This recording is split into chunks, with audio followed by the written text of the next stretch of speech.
Hello tout le monde. Hello. On est super content de vous retrouver pour une nouvelle vidéo sur la chaîne de Déclic, votre rendez-vous ingéniosité et créativité technique, toujours dans l'esprit de la marque Peugeot qui explore depuis plus de 2 siècles l'art de bien fabriquer. Merci pour tous vos retours de la dernière fois, vos idées, vos likes, vos partages. On est super content de vous voir réembarquer avec nous. Et aujourd'hui, on va s'attaquer à un projet qui va parler à tous les gamers, rétro comme next-gen, fabriquer une manette de jeux vidéo universelle.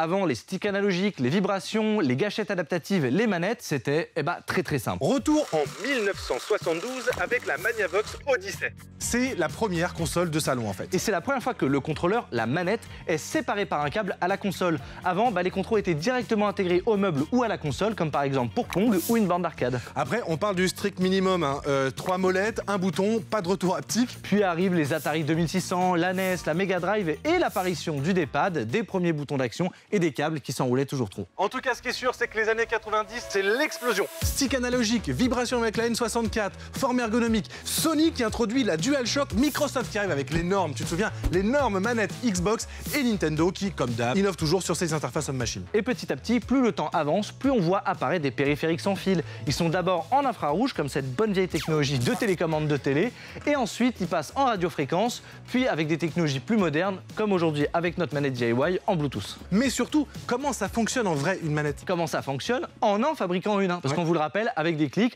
on vous parle de quelque chose de technique. Une invention. Et on le met en pratique avec un DIY, une construction que vous pouvez reproduire. Alors une manette récente dans notre cas, c'est une interface homme-machine qui permet des interactions virtuelles grâce à des entrées physiques. Donc il nous faut une entrée, par exemple un bouton et un microcontrôleur qui nous permet de capter l'impulsion de l'entrée pour la convertir en signal numérique et l'envoyer dans un protocole sans fil. Là, en l'occurrence, le Bluetooth. Pour qu'ensuite l'hôte, donc la console ou l'ordinateur, puisse recevoir la trame, la décoder et effectuer l'action dans le jeu. Donc en fait, ce qu'on va faire aujourd'hui, notre petit défi tous ensemble là, c'est de créer une manette capable d'être connectée au Bluetooth à un ordinateur. Il nous faut très peu de matériel. Il nous faut le microcontrôleur qui permet donc à la fois de récupérer les impulsions des boutons et de l'envoyer en Bluetooth. Et si vous en achetez un là pour ce projet-là, pour reproduire une manette, vous pouvez en faire ce que vous voulez après, un clavier, une console. Ensuite, il vous faudra du coup des boutons. Nous, on a pris des boutons ultra simples qui vont tout simplement nous permettre de créer A, B, X, Y ou rond, carré, triangle, croix. Ce que vous voulez. Et si vous voulez une manette un petit peu plus moderne, comme ça avec des joysticks, il vous faudra un petit joystick. Alors nous, en l'occurrence, il est super simple et il est déjà prêt à être accordé.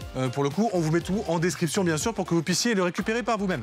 Bon, ce que je te propose, c'est que avant d'arriver à quelque chose qui ressemble un peu à une manette, spoiler alert, ça ressemblera pas à ça, on va faire quelque chose de simple que vous pourrez refaire facilement et customiser par la suite. Pour découvrir comment ça marche, on va simplement relier les boutons à l'ESP32, on va mettre le code et on va voir si ça fonctionne. Alors pour programmer notre ESP32, on va utiliser le logiciel Arduino, donc il va falloir l'installer sur notre ordinateur et de toute façon, on vous met tous les liens dans la description avec à la fois les logiciels à télécharger et les exemples de code et il y aura même une petite documentation qui sera disponible.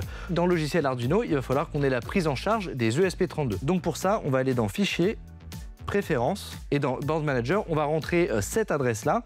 Et une fois qu'on a rentré l'adresse, on clique sur OK. Et normalement, ça va télécharger les fichiers de compatibilité pour notre carte. On va pouvoir aller sur le côté. Et si on tape ESP, on va pouvoir ici installer ESP32 by Espressif Systems. Hop.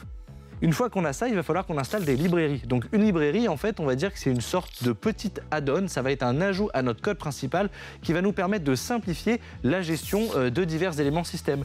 Et notre code, celui que vous avez en lien dans la description et qu'on va envoyer sur le microcontrôleur ESP32, il utilise une librairie qui permet de gérer la connexion Bluetooth et aussi l'ajout de boutons et de joysticks de manière beaucoup plus simple. Pour installer la librairie, on va aller ici dans le gestionnaire de librairie et on va installer la librairie BLE Gamepad. Hop, et du coup là on voit qu'elle est déjà installée et donc c'est celle-ci qu'il va falloir installer.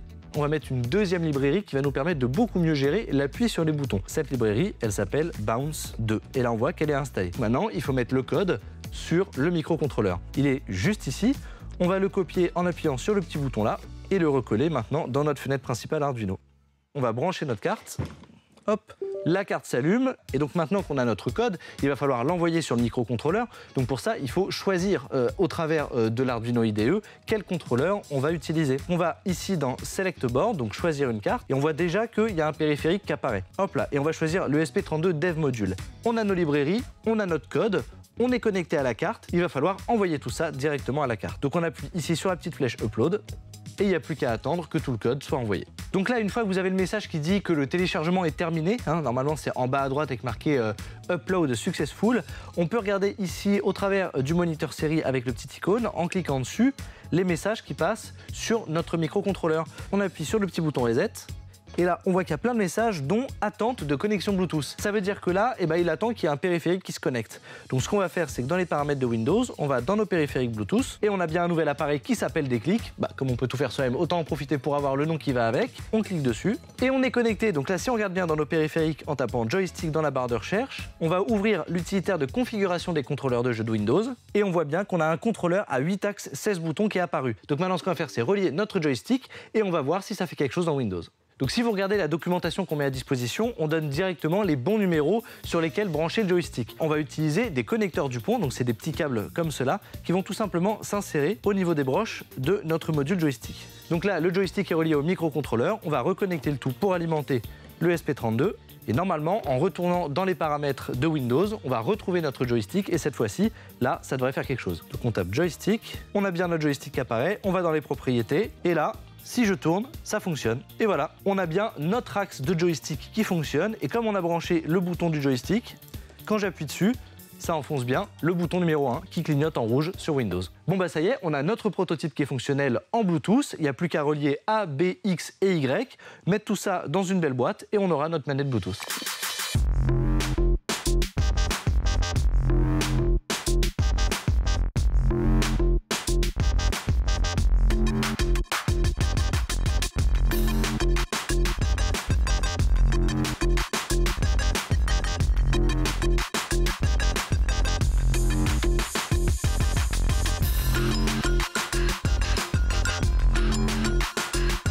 Bon, tous nos interrupteurs et nos joysticks sont placés sur notre boîte, il manque plus qu'à tout relier à l'ESP32 juste ici. Et comme vous l'avez vu, c'est relativement simple. C'est comme pour le joystick, c'est la même chose, sauf que là, c'est des boutons.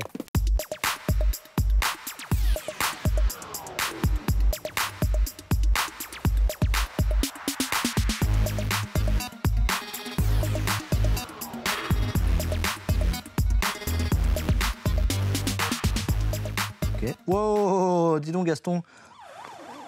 Ah oui, enlève-moi ça. C'est vrai qu'elle est fine. Ah là là. C'est vrai qu'elle est fine. Ah là là, vous avez vu? Il veut me tuer, hein. Je vais t'intoxiquer pour récupérer la chaîne pour moi tout seul. Évidemment. Nous. J'ai bien vu.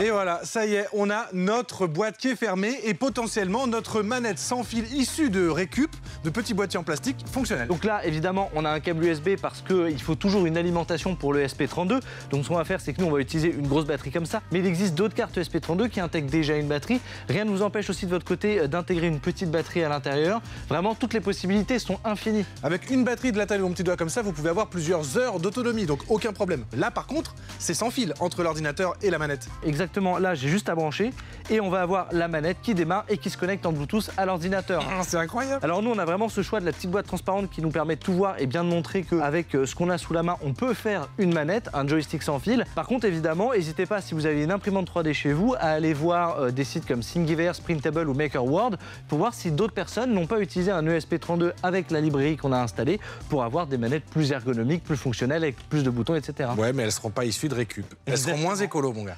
Bon, l'utilitaire de Windows, c'est bien, mais peut-être qu'il faudrait utiliser un vrai jeu pour tester tout ça. C'est quand même fait pour ça à la base. Hein. Donc là, c'est parti pour un jeu de course directement sur navigateur. Et là, toujours en sans fil, bien sûr. Hop, gauche, droite. Allez! Ça fonctionne super bien. Bon, et vous le remarquez, comme tout est paramétrable, bah là, en l'occurrence, je me suis trompé et j'ai mis l'accélération vers le bas. Bon, évidemment, grâce au code et comme on peut mettre les mains dans le cambouis, bah on peut directement modifier tout ça pour que ça fonctionne correctement. Un vrai DIY 100% open source et en lien dans la description. C'est quand même fascinant de constater que quelque chose d'anodin et facilement reproductible aujourd'hui demandait des années de développement il y a 40 ou 50 ans. Cette manette, elle peut être utilisée aussi rapidement que n'importe quel autre périphérique. Avec l'arrivée des interfaces tactiles ultra précises de de la réalité augmentée, des casques de réalité virtuelle, voire carrément des commandes vocales et gestuelles, on peut vraiment se poser la question: est-ce que la manette ne risque pas de devenir un objet de transition, un peu comme les claviers physiques de nos vieux téléphones? Mais malgré tout ça, moi je pense que la manette, ça reste un outil qui est complètement incontournable aujourd'hui parce que c'est hyper précis déjà. Et il y a un retour haptique, il y a quelque chose qui fait aussi que c'est un objet culturel. Ça se remplace pas comme ça. Voilà, vous aurez compris comment fonctionnent les manettes, comment elles ont évolué et surtout comment construire la vôtre en DIY. Alors comme d'hab, dites-nous en commentaire si vous voulez qu'on pousse un peu plus le délire. On pourrait rajouter du retour haptique, une version imprimée en 3D de A à Z.